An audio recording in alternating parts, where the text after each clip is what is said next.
ನಾಳೆ ಆಗಸ್ಟ್ 21 ಗುರುವಾರ ಅತ್ಯಂತ ಶಕ್ತಿಶಾಲಿ ಗುರುಪುಷ್ಯಮಿ ಯೋಗ ಬಂದಿದೆ. ಗುರುವಾರ ಪುಷ್ಯ ನಕ್ಷತ್ರ ಬಂದಾಗ ಇದನ್ನು ಗುರುಪುಷ್ಯಮಿ ಯೋಗ ಅಥವಾ ಗುರುಪುಷ್ಯಾಮೃತ ಯೋಗವೆಂದು ಕರೆಯುತ್ತಾರೆ.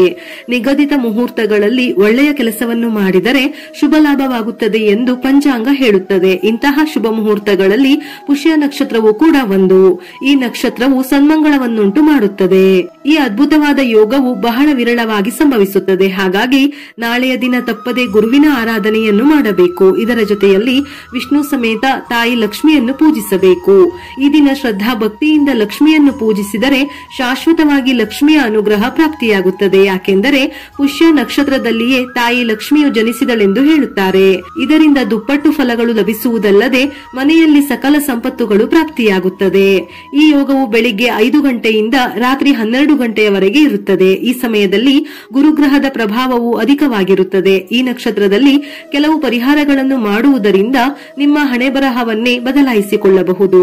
ಈ ನಕ್ಷತ್ರದಲ್ಲಿ ಏನೇ ಖರೀದಿಸಿದರೂ ಅಥವಾ ಯಾವುದೇ ಒಳ್ಳೆಯ ಕೆಲಸಗಳನ್ನು ಮಾಡಿದರೂ ಅದರಿಂದ ಕುಟುಂಬಕ್ಕೆ ಶುಭ ಫಲಿತಾಂಶಗಳು ಮತ್ತು ಕುಟುಂಬದ ಸದಸ್ಯರ ಏಳಿಗೆ ಆಗುತ್ತದೆ. ಈ ಗುರುಪುಷ್ಯಮಿ ಯೋಗದಲ್ಲಿ ಕೆಲವು ವಸ್ತುಗಳನ್ನು ಖರೀದಿಸಿ ಮನೆಗೆ ತಂದರೆ ಹಣದ ವಿಷಯದಲ್ಲಿ ಅಂದರೆ ಸಂಪತ್ತಿನ ವಿಷಯದಲ್ಲಿ ನಿಮಗೆ ಖಂಡಿತ ಅದೃಷ್ಟ ಲಭಿಸುತ್ತದೆ. ಕುಬೇರನ ಆಶೀರ್ವಾದದಿಂದ ಮನೆಯಲ್ಲಿ ಹಣದ ಸಮಸ್ಯೆಗಳು ಬರುವುದಿಲ್ಲ.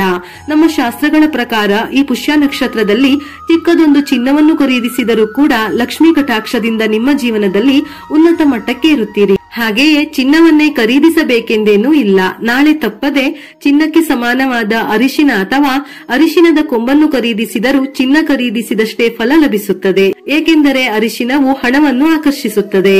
ಅರಿಶಿನ ಬಣ್ಣದ ಯಾವುದೇ ವಸ್ತುವನ್ನು ಖರೀದಿಸಿದರೂ ಅಂದರೆ ಕಡಲೆಬೇಳೆ, ಹಿತ್ತಾಳೆ, ತುಪ್ಪ ಇವುಗಳಲ್ಲಿ ಯಾವುದಾದರೂ ಒಂದನ್ನು ಖರೀದಿಸಿದರೂ ನಿಮ್ಮ ಮನೆಗೆ ಧನಲಕ್ಷ್ಮಿ ಬಂದಂತೆ. ಹಾಗೆಯೇ ಬೆಳ್ಳಿ, ವಾಹನ, ಎಲೆಕ್ಟ್ರಿಕ್ ವಸ್ತುಗಳನ್ನು ಖರೀದಿಸಿದರೂ ಅಪಾರ ಸಂಪತ್ತು ಲಭಿಸಿ ನೀವು ಬೇಗನೆ ಶ್ರೀಮಂತರಾಗುತ್ತೀರಿ. ಈ ದಿನ ಲಕ್ಷ್ಮೀ ದೇವಿಯ ಅನುಗ್ರಹಕ್ಕಾಗಿ ಅಕ್ಕಿ, ಸಕ್ಕರೆ ಈ ರೀತಿಯ ಬಿಳಿ ಬಣ್ಣದ ವಸ್ತುಗಳನ್ನು ಖರೀದಿ ಮಾಡಬೇಕು. ಹಾಗೆಯೇ ಈ ದಿನ ಸಾಧ್ಯವಾದಷ್ಟು ಹಾಲನ್ನು ದಾನ ಮಾಡಿದರೆ ಮನೆಯಲ್ಲಿ ಬಹು ಬೇಗ ಲಕ್ಷ್ಮಿಯ ಅನುಗ್ರಹದಿಂದ ಧನ, ಕನಕ, ಸಂಪತ್ತು ವೃದ್ಧಿಯಾಗುತ್ತದೆ. ನಾಳೆ ದೇವರ ನೈವೇದ್ಯಕ್ಕೆ ಕೆಂಪು ಕಲ್ಲು ಸಕ್ಕರೆ ಮತ್ತು ಬಾಳೆಹಣ್ಣನ್ನು ಅರ್ಪಿಸಬಹುದು. ಇದರ ಜೊತೆಯಲ್ಲಿ ಹಳದಿ ಬಣ್ಣದ ಹೂವು, ಹಣ್ಣುಗಳನ್ನು ಅರ್ಪಿಸಿದರೆ ಬಹಳ ಒಳ್ಳೆಯದು. ಈ ದಿನ ಗುರುಚರಿತ್ರೆ ಪಾರಾಯಣ ಮಾಡಿದರೆ ತುಂಬಾ ಒಳ್ಳೆಯದು. ಗುರುಪುಷ್ಯಮಿ ದಿನದಂದು ವಿಷ್ಣು ಸಮೇತ ಲಕ್ಷ್ಮೀ ದೇವಿ ಅಥವಾ ವೆಂಕಟೇಶ್ವರ ಮತ್ತು ಲಕ್ಷ್ಮೀ ದೇವಿಯ ವಿಗ್ರಹ ಅಥವಾ ಫೋಟೋವನ್ನು ಖರೀದಿಸಿ ದೇವರ ಮನೆಯಲ್ಲಿ ಇಟ್ಟುಕೊಂಡರೆ ಲಕ್ಷ್ಮೀ ನಾರಾಯಣರ ಆಶೀರ್ವಾದ ನಿಮ್ಮ ಕುಟುಂಬದ ಮೇಲೆ ಸದಾ ಇರುತ್ತದೆ. ನಿಮ್ಮ ದೇವರ ಮನೆಯಲ್ಲಿರುವ ವಿಷ್ಣು ಅಥವಾ ಲಕ್ಷ್ಮೀ ದೇವಿಯ ಫೋಟೋ ಮುಂದೆ ಸಣ್ಣ ದೀಪ ಹಚ್ಚಿ ಪೂಜಿಸಿದರೆ ಇಡೀ ವರ್ಷ ಪೂರ್ತಿ ಯಾವುದೇ ಆಪತ್ತುಗಳು ಬರದಂತೆ ಅಷ್ಟೈಶ್ವರ್ಯಗಳು ಪ್ರಾಪ್ತವಾಗುತ್ತದೆ. ನಾಳೆಯ ದಿನ ಓಂ ನಮೋ ಭಗವತೆ ವಾಸುದೇವಾಯ ಈ ಮಂತ್ರವನ್ನು 21 ಬಾರಿ ಅಥವಾ 108 ಬಾರಿ ಜಪಿಸುವುದು ಉತ್ತಮ. ಕನಕಧಾರ ಸ್ತೋತ್ರವನ್ನು ಪಠಿಸಿದರೆ ಮನೆಯ ಆರ್ಥಿಕ ಪರಿಸ್ಥಿತಿ ಸುಧಾರಿಸುತ್ತದೆ. ಇದರ ಜೊತೆಯಲ್ಲಿ ಶ್ರೀ ಗುರು ದೇವದತ್ತ ಈ ಮಂತ್ರವನ್ನು ಜಪಿಸಿದರೆ ಬಹಳ ಶ್ರೇಷ್ಠ. ನಾಳೆಯ ದಿನ ತಪ್ಪದೆ ಓಂ ನಮೋ ಹೇರಂಬ ಮದಮೋದಿತ ಹಸ್ತಿಮುಖಾಯ ಮಮ ಸ್ವರ್ಣ ಪ್ರಾಪ್ತಂ ಕುರು ಕುರು ಸ್ವಾಹ ಎಂಬ ಸ್ವರ್ಣ ಗಣಪತಿ ಮಂತ್ರವನ್ನು 21 ಬಾರಿ ಜಪಿಸಿದರೆ ಮುಂದಿನ ದಿನಗಳಲ್ಲಿ ನೀವು ಊಹಿಸಲು ಸಾಧ್ಯವಿಲ್ಲದಷ್ಟು ಚಿನ್ನವನ್ನು ಖರೀದಿಸುತ್ತೀರಿ. ನಿಮ್ಮ ಕಷ್ಟಗಳೆಲ್ಲವೂ ಬೇಗನೆ ದೂರವಾಗಬೇಕೆಂದರೆ ಗುರುವಾರ ತಪ್ಪದೆ ನಿಮ್ಮ ಮನೆಯಲ್ಲಿ ಸಾಂಬ್ರಾಣಿ ಧೂಪ ಹಾಕಿ. ಇದರಿಂದ ಮನೆಯಲ್ಲಿರುವ ನೆಗೆಟಿವ್ ಶಕ್ತಿ ನಿವಾರಣೆಯಾಗಿ ಕುಟುಂಬದ ಸಮಸ್ಯೆಗಳು ನಿವಾರಣೆಯಾಗುತ್ತದೆ. ಹಾಗೆಯೇ ಮನೆಯ ಮುಖ್ಯ ದ್ವಾರಕ್ಕೆ ಅರಿಶಿನ ಲೇಪಿಸಿ ಕುಂಕುಮದ ಬೊಟ್ಟು ಇಟ್ಟು ದ್ವಾರದ ಮುಂದೆ ಸ್ವಸ್ತಿಕ್ ಚಿಹ್ನೆಯನ್ನು ಹಾಕಿ. ಸ್ವಸ್ತಿಕ್ ಚಿಹ್ನೆಯಲ್ಲಿ ಸಕಲ ದೇವತೆಗಳು ನೆಲೆಸಿರುತ್ತಾರೆ. ಹಾಗಾಗಿ ನಿಮ್ಮ ಮನೆಯ ಮುಖ್ಯ ದ್ವಾರದ ಮೇಲೆ ಅರಿಶಿನದಿಂದ ಸ್ವಸ್ತಿಕ್ ಚಿಹ್ನೆ ಹಾಕಿದರೆ ನಿಮ್ಮ ಜೀವನವು ಶೂನ್ಯದಿಂದ ಉನ್ನತ ಮಟ್ಟಕ್ಕೆ ಏರುತ್ತದೆ. ಅಷ್ಟ ದರಿದ್ರಗಳು ದೂರವಾಗಿ ಅದೃಷ್ಟ ನಿಮ್ಮ ಮನೆಗೆ ಕಾಲಿಡುತ್ತದೆ. ನಾಳೆ ಸಂಜೆ 6 ಗಂಟೆಯ ನಂತರ ಮನೆಯ ಮುಂದೆ 2 ದೀಪಗಳನ್ನು ಹಚ್ಚಿ ದ್ವಾರಕ್ಕೆ ಆರತಿ ಬೆಳಗಿ. ಇದರಿಂದ ದೇವತೆಗಳು ನಿಮ್ಮ ಮನೆಗೆ ಪ್ರವೇಶಿಸುತ್ತಾರೆ. ಗುರುಪುಷ್ಯಮಿ ಯೋಗದ ದಿನ ಎಲ್ಲರೂ ನೀರಿಗೆ ಸ್ವಲ್ಪ ಅರಿಶಿನ ಸೇರಿಸಿ ಸ್ನಾನ ಮಾಡಿ. ನಿಮ್ಮ ಜಾತಕದಲ್ಲಿರುವ ದುರಾದೃಷ್ಟ ದೂರವಾಗಿ ಅದೃಷ್ಟ ಮತ್ತು ಐಶ್ವರ್ಯ ವೃದ್ಧಿಯಾಗುತ್ತದೆ. ಹಾಗೆಯೇ ಅರಿಶಿನ ಬಣ್ಣದ ಬಟ್ಟೆಗಳನ್ನು ಧರಿಸಿದರೆ ಪ್ರತಿ ಕೆಲಸದಲ್ಲೂ ಯಶಸ್ಸು ಸಾಧಿಸುತ್ತೀರಿ.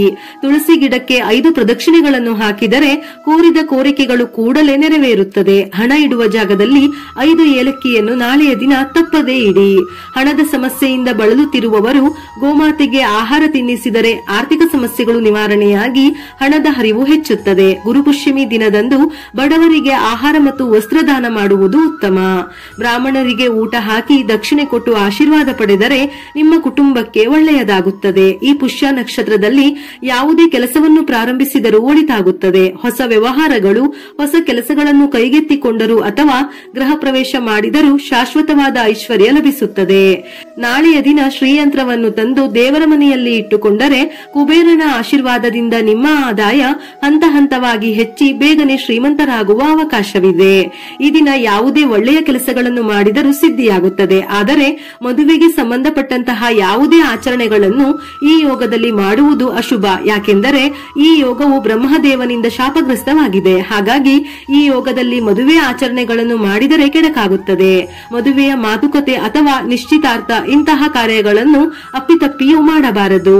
ನಾಳೆಯ ದಿನ ತಪ್ಪದೆ ಗುರುವಿನ ಮತ್ತು ಲಕ್ಷ್ಮೀ ದೇವಿಯ ದೇಗುಲಗಳಿಗೆ ಹೋಗಿ ನಿಮ್ಮ ಮನಸ್ಸಿನಲ್ಲಿರುವ ಕೋರಿಕೆಗಳನ್ನು ಸಂಕಲ್ಪ ಮಾಡಿ ಪೂಜೆ ಮಾಡಿದರೆ ಬಹು ಬೇಗ ಇಷ್ಟಾರ್ಥ ಈಡೇರುತ್ತದೆ. ಇದರ ಜೊತೆಯಲ್ಲಿ ಗುರು ಮತ್ತು ತಾಯಿ ಲಕ್ಷ್ಮಿಯ ಅನುಗ್ರಹದಿಂದ ಮನೆ ಮತ್ತು ಕುಟುಂಬದ ಏಳಿಗೆಯಾಗಿ ಸರ್ವ ಪಾಪ ದೋಷಗಳು ನಿವಾರಣೆಯಾಗುತ್ತದೆ.